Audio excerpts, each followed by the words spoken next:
All right, welcome everybody. I'm Sadia Colbert, co-chair of Diversity Inclusion. I'm Amy Chavez. And we're calling the meeting To to order. We do have a little bit of just kind of maintenance to do because we moved the location. So we wanted to note for everyone watching online that there is a sign on the door of the 3500B office, which is right next door, noting the new location change to this room, which is 3500A. So we call the meeting to order. Do we have any public comment today? We do not. Okay, great. And then I will request a motion to approve our minutes from our last meeting, Tuesday, June 1st, 2021. I think we need to do roll call Oh, first. Let's do a roll I call, please. apologize. Yep, Co-chair Chavez, here. co-chair Cover, Here. member Hart, Here. member Selman, Here. member DeCiani, Here. member Rutledge, and member LaPlante. Here. All right, so I think I had a motion from member LaPlante to approve the minutes. Did I have a second? Okay. All in favor? Aye. Any opposed? Any questions? All right, those minutes pass. All right, as far as chair remarks, we'll just kind of tag team this a little, but I think that overall, there's been a lot of behind the scenes work. I know we haven't met since June, but we've been doing a lot of meetings with Anthony, with other members of staff to get a bunch of things going, Greg Bedelov. Obviously, a lot of this has been overlapping with our access to the ARPA funds, but we didn't want to have meetings just to have a meeting. So now we've actually got some stuff that has gone through the process that is ready for approval. And so it was a great time for us to all come together.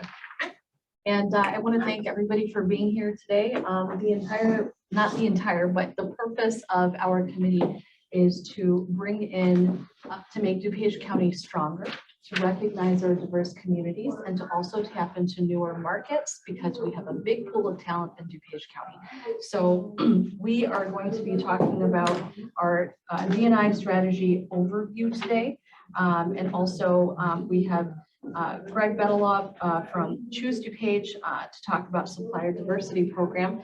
And we're going to see how the items that we're going to discuss today are needed to expand our business community in DuPage County.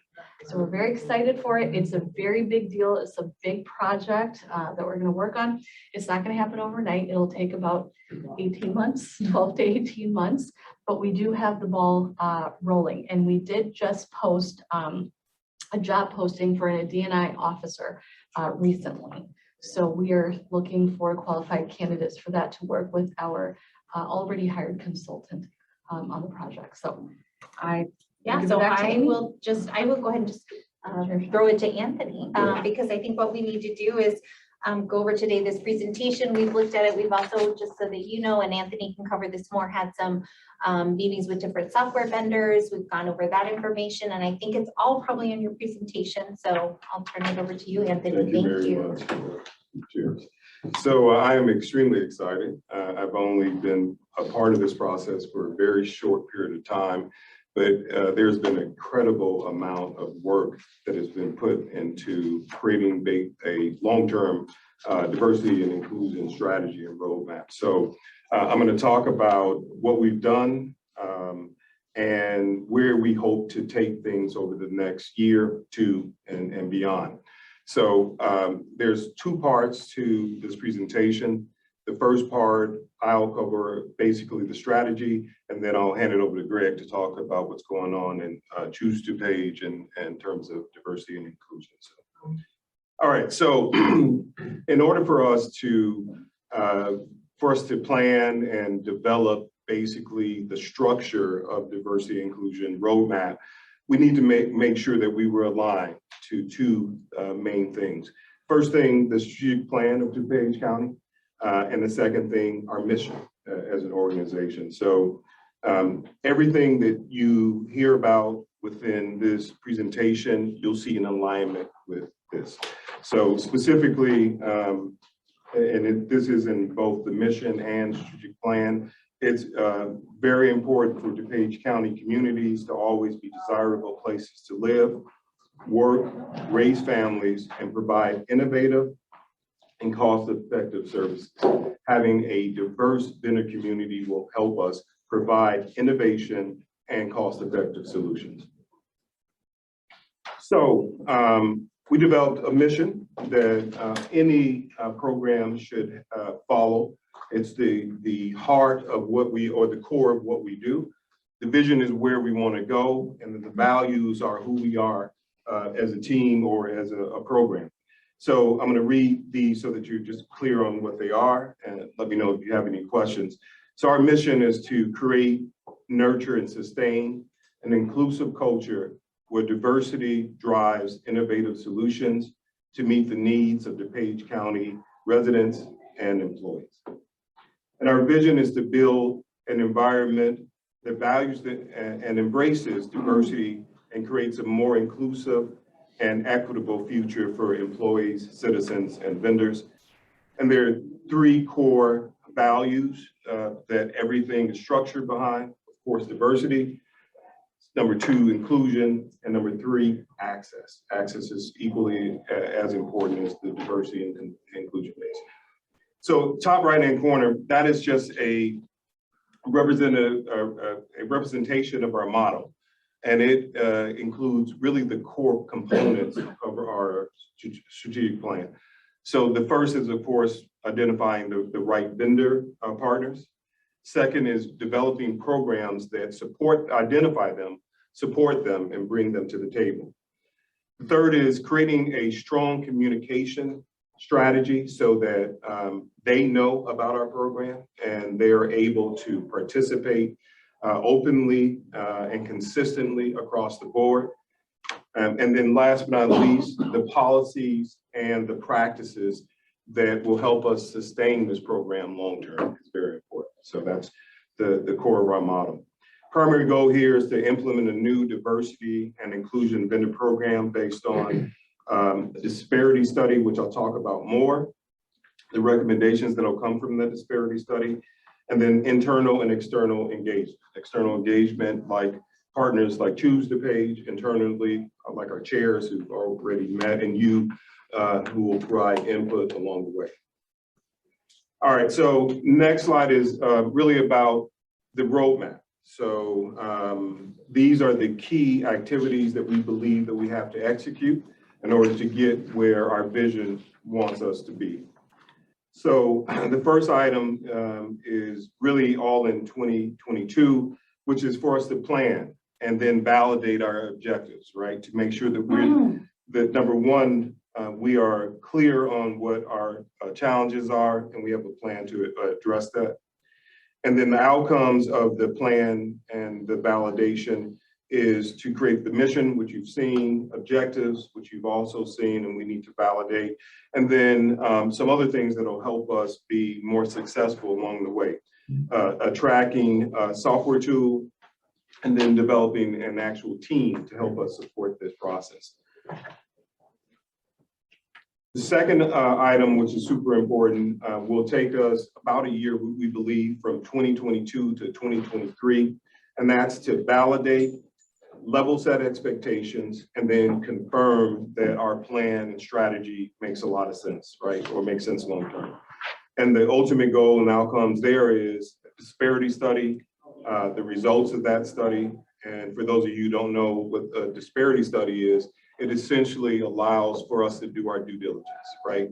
So we bring in an organization that will look at our objectives, look at what we currently have in place in terms of our goals and programs, interview the companies to minority and women-owned companies who may be directly impacted by disparity, and then come back to us with recommendations on how we can move forward and how we can create programs.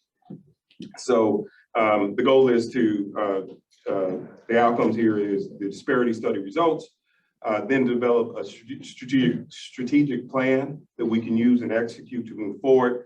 And then we need to have governance to ensure that we're doing the right things and moving forward in the right way. So creating an executive committee, maybe it's this D&I committee moving forward, but there should be a governing body that ensures that we are heading along the right path and that we are consistently making our goals as we move forward.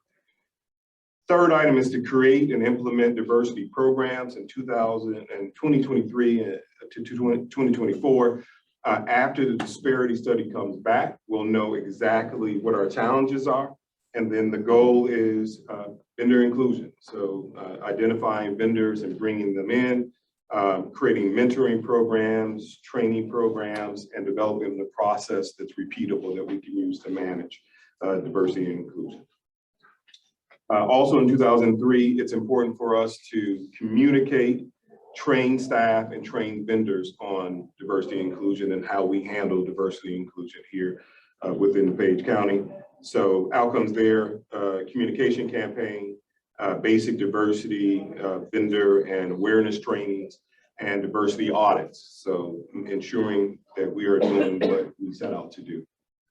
And then 2024 and beyond, we're going to measure, we're going to review, and we're going to reevaluate where we are. So the goal, the outcomes there is to track, share, leverage our metrics, identify metrics to ensure that we're meeting our goals, and then annual goal setting and review process. So we believe that in order to accomplish this, it's important for us to do it over 2 phases to make sure we get the right impact and we're focused on the right things the first time. So phase 1, which is over the next year, we're going to develop a pilot program working with public works departments to establish basically partnerships with other agencies and conduct outreach and increase contract opportunities. That process is somewhat already started, so this helps solidify and validate that. Then in phase 2, the plan is to expand it to other departments and agencies. All right, in order for us to be successful, we have to have a governing structure for D&I.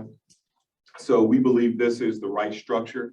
There has to be an oversight entity, and that's the county board. We believe that diversity and inclusion is definitely a county-wide initiative. So it's not based on departments, it's not based on agencies, it's across the board. So the county board should be that oversight committee. Then we believe the next level is the strategic management level that needs to be in place already here. This ad hoc D&I committee is part of the strategic committee or process, and also the planning committee, which is made up of roughly 12 individuals from a lot of different departments that put a lot of time and energy into creating the strategy and the details around it. And then the last level of our governance structure should be very tactical, and those are the folks that get in the work done. So that's the D&I team, which is headed by, will be headed by our director of compliance, a policy team that helps us create policies, training team, and then programs and communications teams. The last level is all functional. So these are functional structures. They may not be, they may be the same individuals or multiple individuals, and they may be made up of different individuals from different areas, right, to make up what we need. But those are the core functional areas.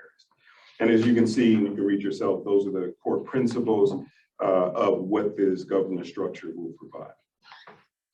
All right, diversity team, let's talk about that. So the diversity team is kind of made up of 3 different levels. The first level being our procurement department. So diversity and inclusion typically reports to the procurement department because it has to do with supplier management and vendor management. So same structure here. The policies and control will come from our procurement department. And then in terms of day-to-day administration, that's the diversity compliance officer, the position that I'll talk a little more about shortly. And then the actual execution of the work will happen through the D&I support team, which you saw above.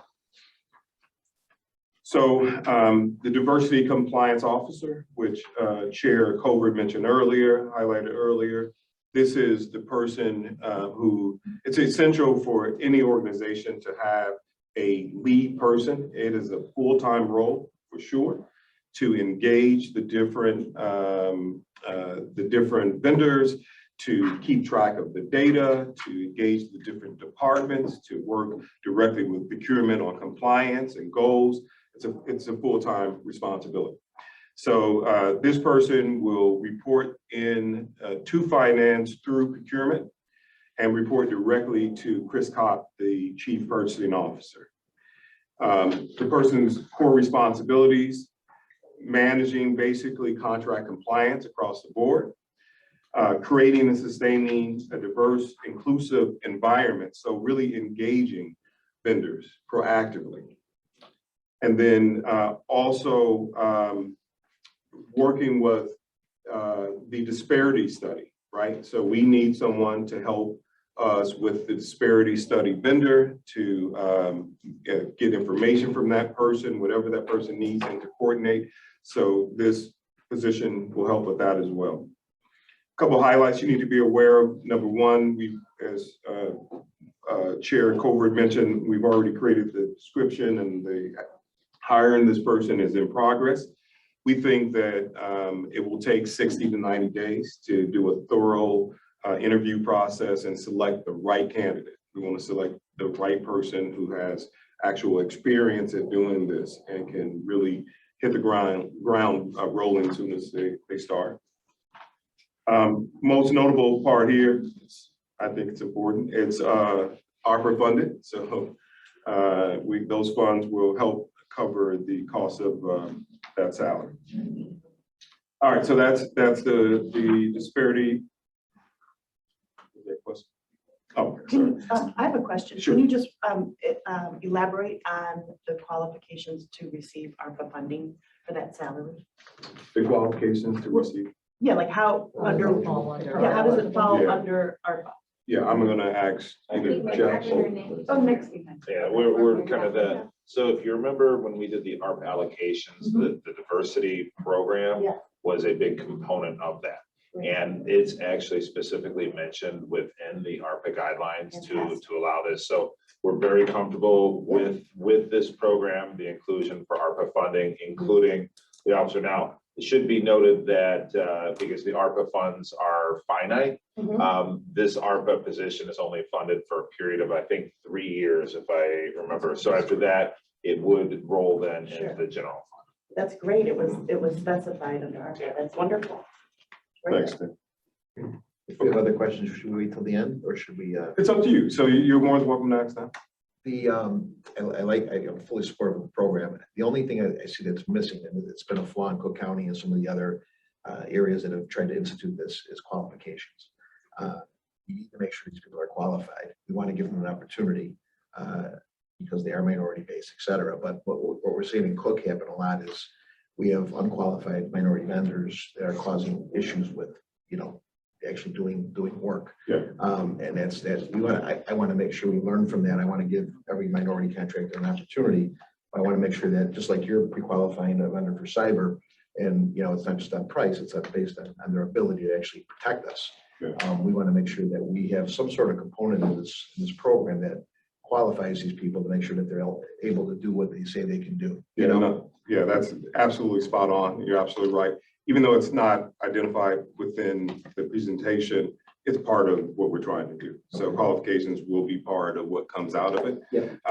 All of the vendors, whether they're minority or women or Sure. vendor-owned organizations, they'll have to meet certain qualifications before they. And I they- think, Can I speak- Greg, yeah. can I speak to come that up just here for a to- moment? Do you mind, just so that you're. Sure, Greg you can be Dunlap, choose seen by DuPage. everyone. I think Greg has some information on I that, just qualifications. would encourage this august body to be very careful with word choice. A disparity program and a diversity program. Lisa, you owe me $20. Having run one of the largest, Lisa says, go ahead and tell them you ran one of the largest diversity programs in the state of Illinois. Having run one, the language matters, and it's really about availability versus capacity.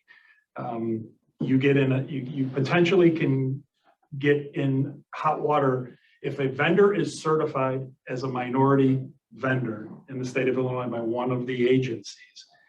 The issue of that vendor's ability or qualifications to do the work is really separate from the fact that they're a certified vendor. So that's where, I don't want to jump ahead to our presentation, but one of the things that Choose DuPage is proposing a role that we're going to play in this is increasing that awareness along with Anthony and his team to the minority vendor community about, okay, you might be a woman-owned business or a minority-owned business, but that doesn't mean you're a certified woman-owned business or a certified minority-owned business. And therefore, if the county or any federal or state or local agency has a minority goal at one of the contracts, the fact that you're walking in as a woman-owned business might not help the county achieve that goal. And just from personal experience, when we got into qualifications versus certifications, it's a delicate area where you have to be very cognizant of that. Well, and on top of that, all, can they, if they're a paving company, can they pave 80 miles of road if we need it done? The capacity and the bandwidth and the qualifications to do that on top of the certification. That's the other concern that I have, so that we don't end up. Right, and that's why we have a process, we have procedures over here of, your procurement process and the interview process where Sure. we do as a county interview each vendor. I mean, we don't as a board, but we have a procurement process, which is going pretty well over the years. Plus, MBEs, DBEs, all these businesses aren't new to DuPage County. There have been many, many MBEs that have applied for construction jobs or other type of jobs, but we didn't really know about it because we weren't really focusing on those or recording those or highlighting them. I don't believe we've had any issue with that. That's a separate process altogether through procurement, and we have RBO too. We have different ordinances that control the process and the way it works. So we make sure that we don't have any incompetence on the job.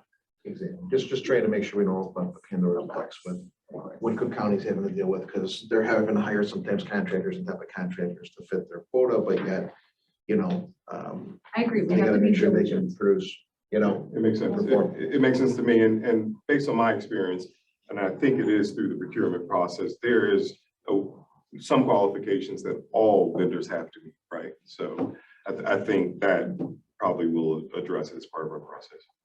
very good. Thank you. All right, so disparity study. So I talked a little bit about it, and so my own thunder by explaining what the disparity study was earlier. So we'll highlight that. The goals of this disparity study, I've highlighted some here.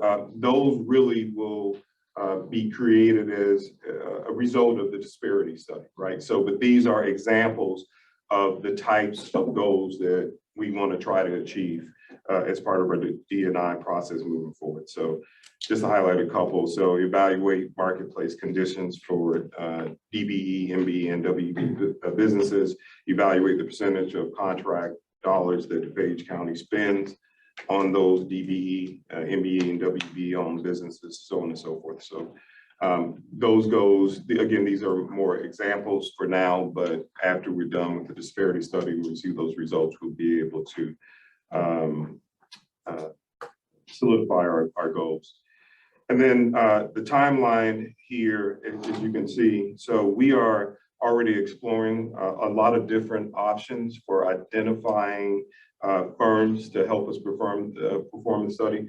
The procurement department has already engaged some of our peers, other governments, and they're working with them to gather information, and we'll make a decision on the best solution for DuPage County. The goal is to explore those options and hopefully make a selection within the next month or so. And again, disparity study will be paid for with our funds. Chris. Just really quick, I wasn't sure if I was allowed to talk for member DeCiani. The question you raised about qualifications, it's still the responsibility of the prime contractor. Most of the small businesses that will be engaged with are subcontractors. It'll be the responsibility of the prime contractor to deliver on the project. And then Chris Snyder could probably speak to that as well. Okay. So as Greg mentioned, there's availability, there's capacity. I know on the transportation side, every contractor and subcontractor also goes through a pre-qualification with the state of Illinois that they can pave a road, they can build a bridge. So even though they might be a subcontractor with a very specific niche, they've also been determined that the staffing, the equipment, the financial capability to perform the work. So there's a lot of factors affecting construction out there. Supply chain is a huge one. And so, but we rely on a lot, our subcontractors on every project. Want to make sure we take care of, what we need to take care of and not handcuff you as well, but it will have good opportunities with good qualified vendors.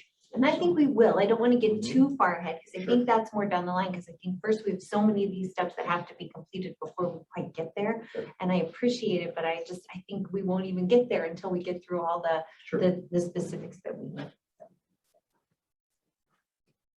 Okay, all right, good questions. All right, so how do we keep track of all of this?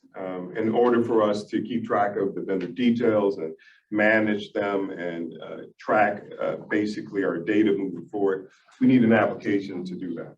So the application will help us streamline and automate data gathering, tracking, reporting, vendor management, vendor diversity management, and any administrative tasks that we need to do. We have done our own research and identified B2G Now, which is a tool that is commonly used by most government organizations throughout the United States. So it's a big player, and definitely a big player in the Illinois space. We have a timeline to, we've already done that, identify the tool and implement it by the end of July is our goal. So we can have it in place. It'll even help us with the disparity study and collecting data through that process and housing that data.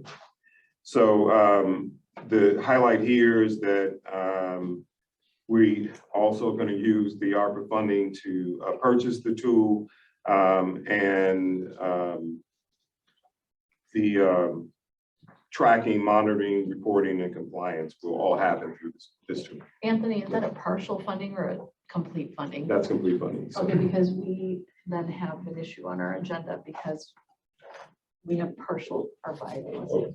Mary Catherine, do you want to talk to that? Sure, I would just say that, the cost of B2G is really divided into two things, like many software. There's an implementation, very small amount, $4,000. And then the remaining portion is for the ongoing every year maintenance costs. That's gonna, to support the software. So the maintenance costs are gonna go out for the duration of ARPA. And then when ARPA ends, we'll pick up the funding, so 5 years on ARPA. And then after that, we'll pick up those costs, probably. 3 years on our. 3 and then 2 on regular.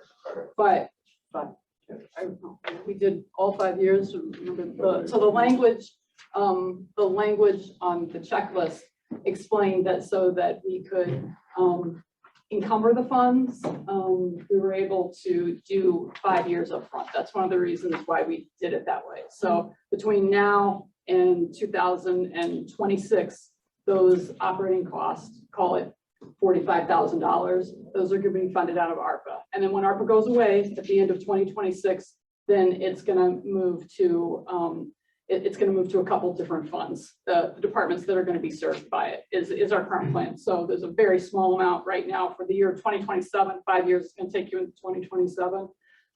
It'll be divided up. But the main point is the county is committed to paying for B2G in the long run. About $250,000 worth of the cost, which is about 5 years, that's going to go on to ARPA while ARPA exists. Okay, so just to get the numbers right, it's $250,000 of ARPA funds A little less 5 than that. years. 242. 242 over the next 242 5 years. over 5 years. Yeah.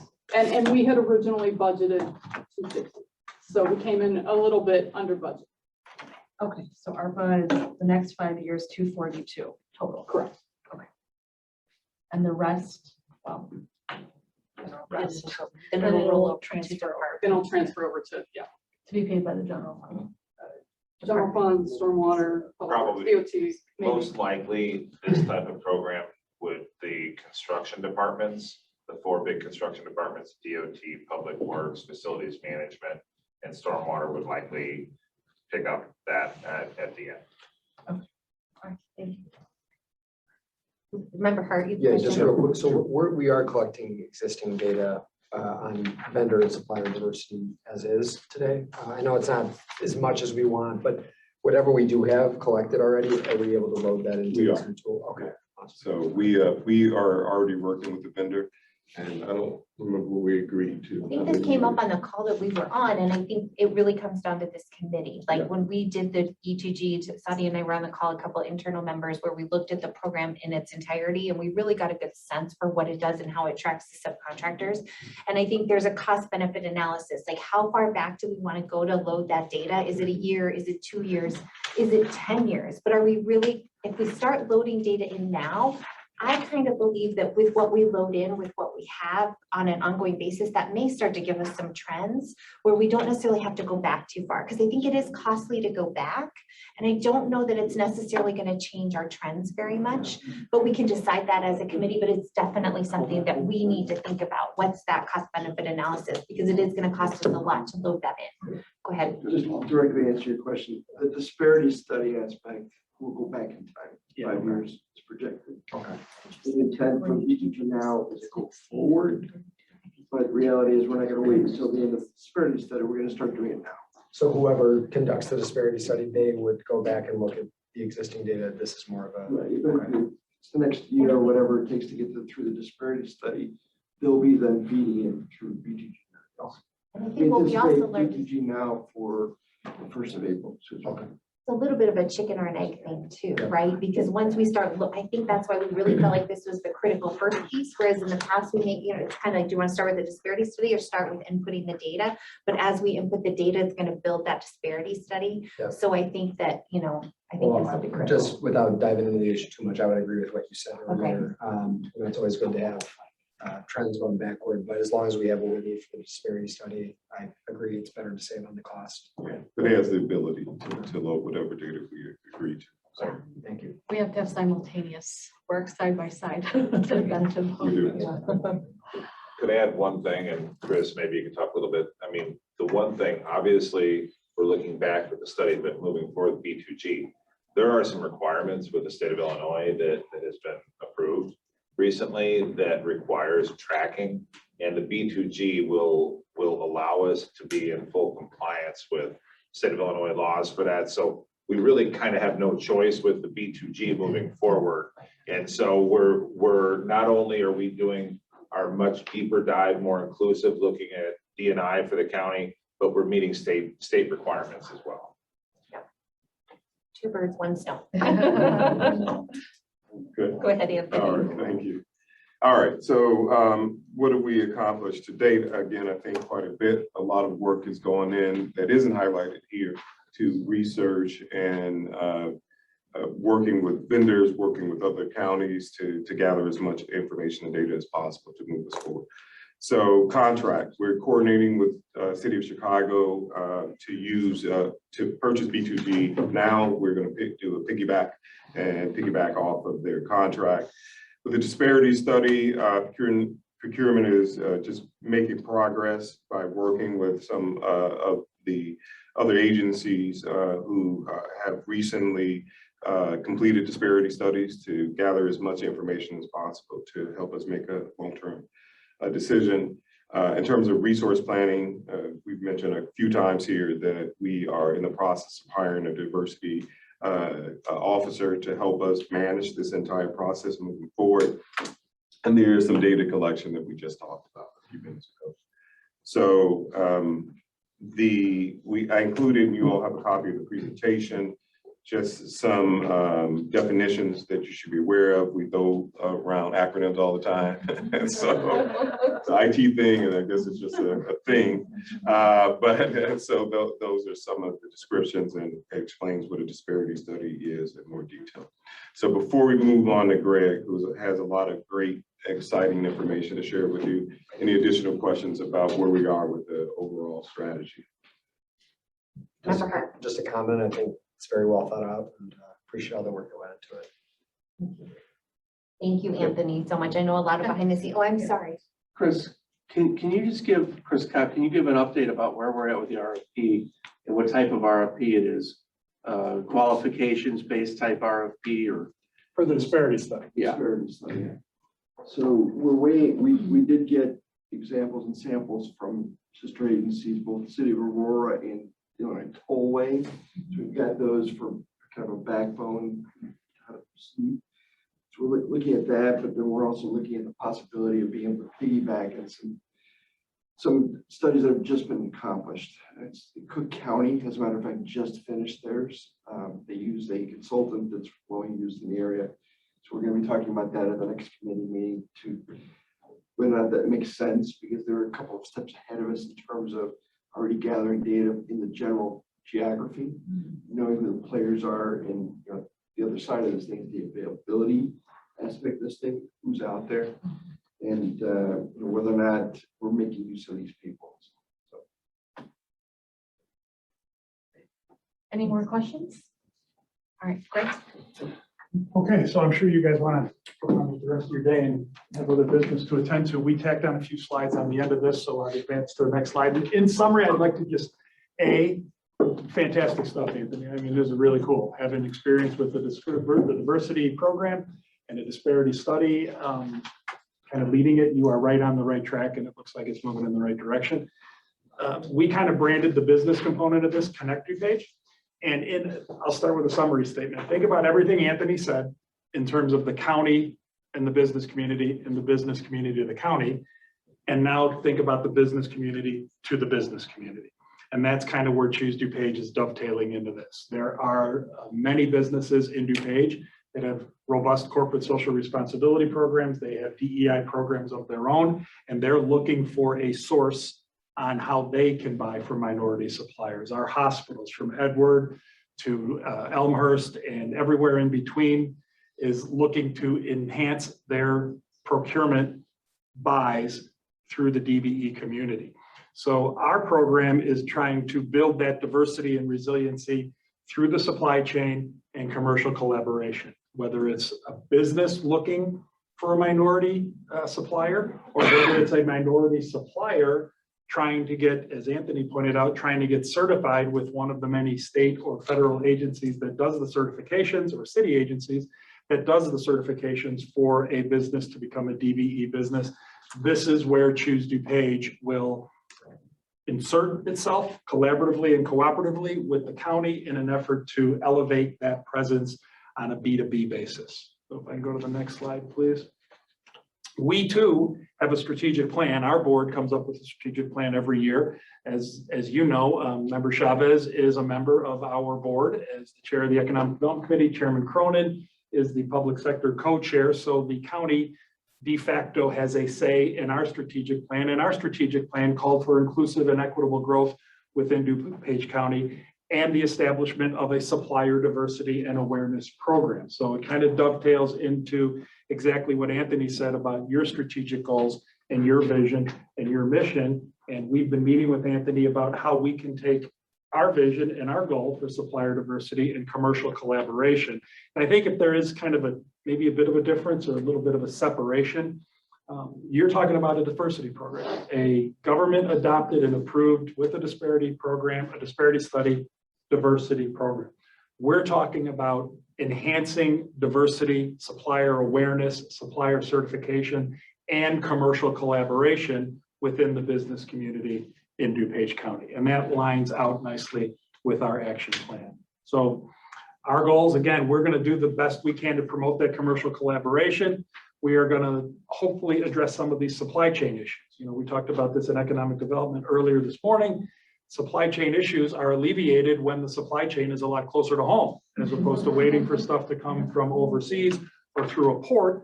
And there is, again, unlike any time I've ever seen before, a heightened awareness and a heightened desire to, and I think it's largely due to the fact that you can't get it globally so much anymore, but get it local, and it helps me out. Now, there's limitations to that, right? You know, cost and everything else, and product, and is it the product I'm looking for? And as Chris pointed out, you know, if you're looking to build a road and you don't have a road builder in the area that can build the road or the bridge that you want, then that's just an issue you have to address. So it's not going to be a cure-all for everything. And then, of course, a big component of this, you guys want to do, I just heard you want to do more business with the minority community. So raising awareness within the minority community with minority associations, such as the Illinois Black Chamber of Commerce, HACIA, the Illinois Hispanic Construction Industry Association, the Federation of Women Contractors. There's actually a service and veteran disabled owned association right now. John Seifert, great guy. Letting these folks know about this and bringing them to educational seminars, walking them through the process. We're very lucky at Choose DuPage. We have experts in the world. Getting certified to be a DBE in the state of Illinois is not an easy task. It is time consuming and it can be very expensive. It takes resources. Our board has already volunteered their time and their expertise to help people with the legal component of it, the financial component of it. There's huge insurance requirements, bonding, et cetera, and helping people take that leap of faith and have that belief that this is something that will open more doors for them is a big component of what we're going to try to do. You mentioned mentoring. We're right there with you, mentoring those businesses to help get into the system so that they can bid on contracts here at the county that have goals on them associated with minority participation. Next slide, please. So again, we need software. Lisa has been leading our team, working with Anthony and his team and Chris, about how we can dovetail whatever software, because we're trying to develop the database of people that we've reached out to get them certified and connect them with other businesses that are looking to avail themselves kind of the private sector component to a good diversity program. So we're working with your team to make sure that our software dovetails nicely with your software, which leads to commercial collaboration, which leads to supplier diversity awareness within the DuPage business community, which leads to kind of, this is really more of a circular model than a linear model. Next slide, please. So we're working on our diversity database. We need to make some decisions on that. And kind of our report, we are also going to market the heck out of this, as we always do with our website. We're going to have a program launch for this as well. We kind of feel like we're uniquely positioned where we can work with you all, and we can have a business outreach event where we can, as kind of a public-private partnership, where we can really have the meaningful conversations about what we're trying to achieve here. And then helping these businesses get certified, helping them understand the corporate procurement process, helping them understand the government procurement process. We kind of see as a role for Choose DuPage. Next slide, please. How are we going to measure success? The number one way I believe you measure success in a diversity program is, how many what's your spend? How have we moved the needle? How many new people do we have in this vendor supplier database? How many people have we worked with you guys to get certified? A million different ways to measure it. Those are just some of the measurement tools that we've come up with. And I was promising to be brief, so I'll have we answer the questions. Member Oh, sorry. Oh, I'm sorry. I'm like, I didn't even see you no, either. it's okay. Go Sorry. ahead. So thank you, Anthony, and for your presentation to Greg this morning at Economic Development. This is so long overdue, but I have a little nag in me that there are politics at the national level that or people are suggesting that we stop using race and sex for college admissions and things like that. So I just don't know if there was ever any discussion about a backlash to our efforts here. Should the administration change in the next couple of years and there is a bigger push to, whitewash everything, I guess. I can only give you my opinion on that from my experience. That's why you have a disparity study. None of this works without a disparity study that proves the need for a diversity program. You only need a diversity program if you have disparity in a given industry, right? That's why we've done them in the past. So that's why I was asking about the process for selecting the vendor to do the disparity study, because A, you only do it if disparity study shows that you need to do it, and B, it protects you like crazy when you get sued by somebody who says you didn't need to do this program in the first place. Well, actually, which leads into my next question. It's not really a question. I want you to talk about my favorite topic, ROI. Because what is a return on this is an investment that we're doing at the county level. So obviously it's going to benefit us economically as well. And if I could maybe, and both your questions. I'm more than willing to get off the stage here. I'm not a lawyer. We're not doing this this program for the sake of doing the program. There's a real goal that we have. Oh, as a county. understood. I get all of that. And the ROI, I mean, it's a win-win around. So as far as, talk about, are we gonna move directions? The overall goal of this program is to identify, more resources out there in DuPage County that can do more work, to do better work, to, you grow those communities. It helps the economy. It helps our underlying projects. It's kind of and your goal is to graduate these firms, to big power companies in DuPage County. And so really, are we going to backslide? The goal is, economically more than anything, but also socially. I mean, the advantages for these programs, I think they're here to stay. I mean, in my opinion, I don't see ever. I just don't like brick walls. That's all. Thank Well, you. you just go around them or climb Well, over or knock yeah, them down. Yeah. And We're going straight through. right. That's and- right. I'm not Sorry. There's no brick wall that's gonna. I don't care. And politically speaking of both sides, I haven't had any. I talk to both I sides. know you do. So I haven't heard And that is anything. perfectly fine. Thank you. That's how we get work done. So, we haven't had any backlash to this. So we're great. Good, just that Well, thank little you. naggy thing, sorry. Funding being extended to 26 by ARPA, I think, by this time. Yeah, So we have I to- agree, we- yeah, we- that, we've I got know, that was a budgeting. good Always good extension to too. think about what's happening. Any more questions? All right, okay.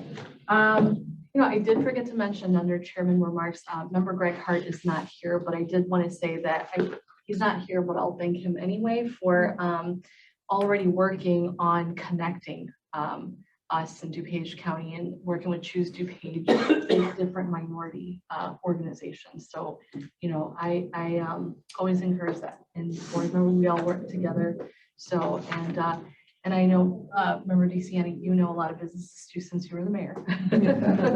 So thank you. Businessman before mayor. Businessman, yes. About 1,000. Right. All right, moving on to item 7, procurement requisition. I entertain a motion on FIP 009622, recommendation for the approval of a contract to Ask Reply Inc. BTG NAV for professional software services for the finance department for a contract total amount not to exceed $232,536, partial ARPA item. Do I have a second? All right, second by member Selman. Do you have any questions, comments, or discussion? All right, seeing none. All in favor? Aye. All right, any opposed? All right, and that passes. Moving on to New business, so any new business? All right, well, wonderful. I just want to thank everyone for coming. We will get all these things rolling, and then we don't have a date yet for the next meeting because it is a little bit time dependent on some of these requisitions. But we will keep you all posted. So thank you all, and without objection, we are adjourned. Good job, everybody. Thank you. Thank you. Okay.